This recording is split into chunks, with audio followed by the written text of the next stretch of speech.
The problem with the Fujitsu post office crisis is that it just goes on and on.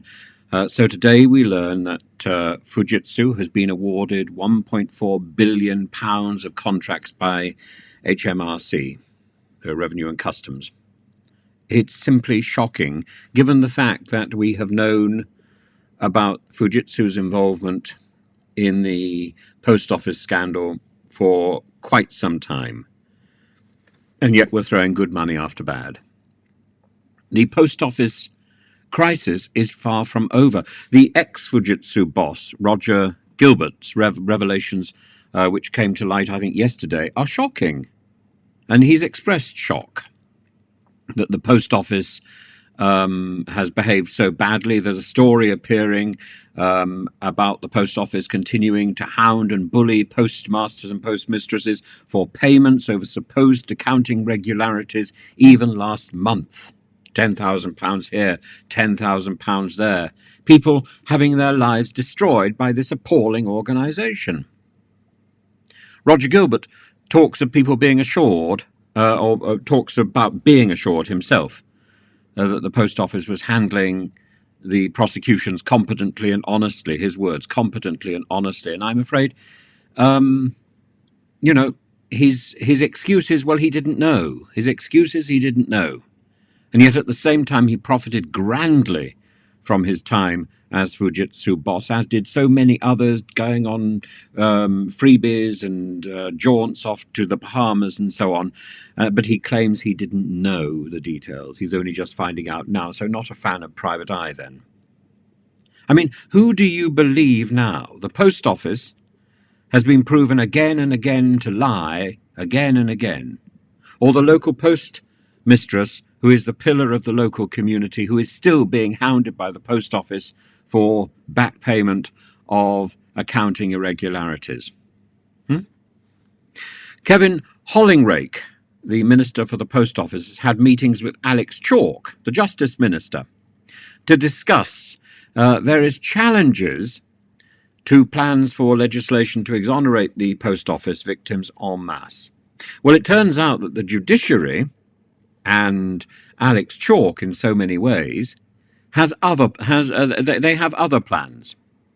And they argue, the judiciary particularly argues, that legislation like this undermines the principles of the independence of our courts. Well, tell that to the NHS whistleblowers.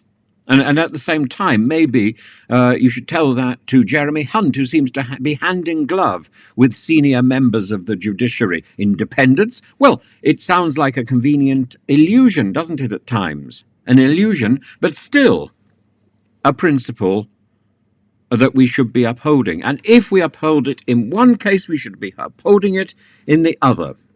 I think now is the time to look at those whistleblowers in the NHS and those people who are denied by some sort of bureaucratic fiddle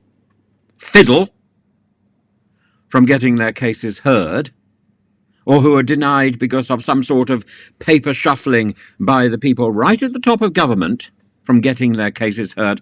They should be heard.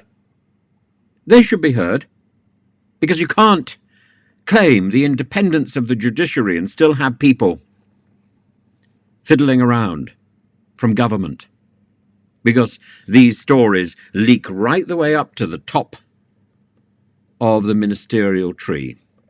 I remember Jeremy Hunt, of course, was in charge of the health service at one time. The discussion about the post office threatens to undermine Sunak's promise to over 900 victims caught up in the scandal.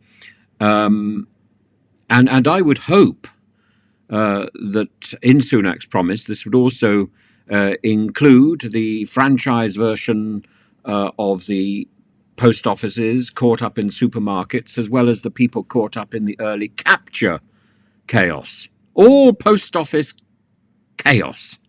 The post office needs to be brought to boot, and its victims need to know that when the Prime Minister of our country makes a promise, it can be taken as fact. They can rely on it. We've had one Prime Minister exposed as a liar. We don't need another.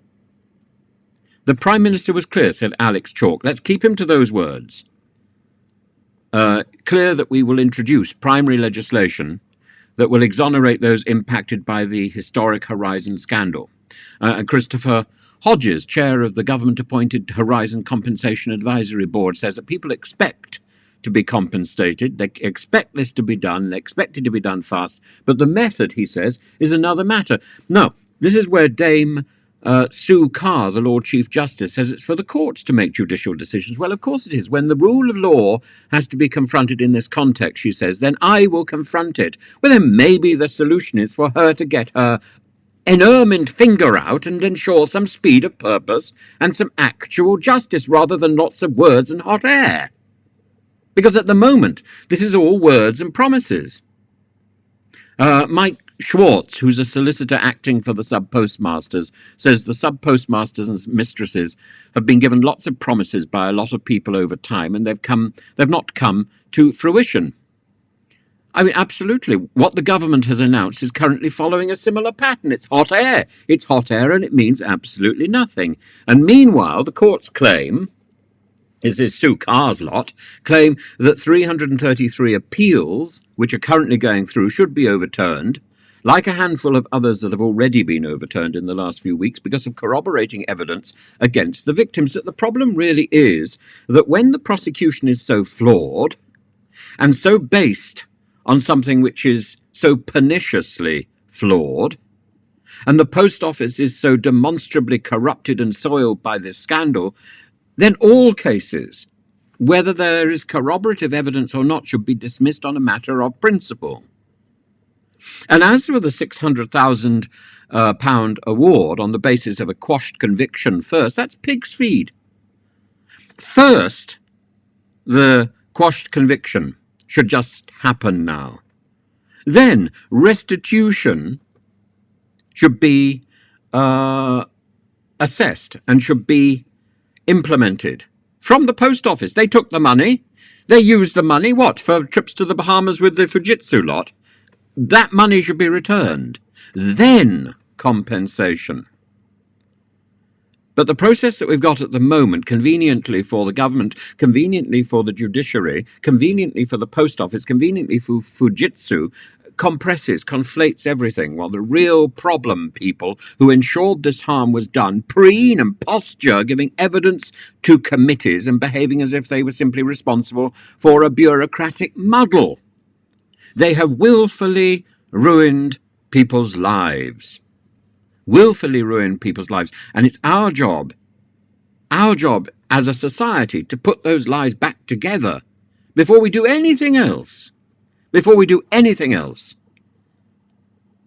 It's shameful.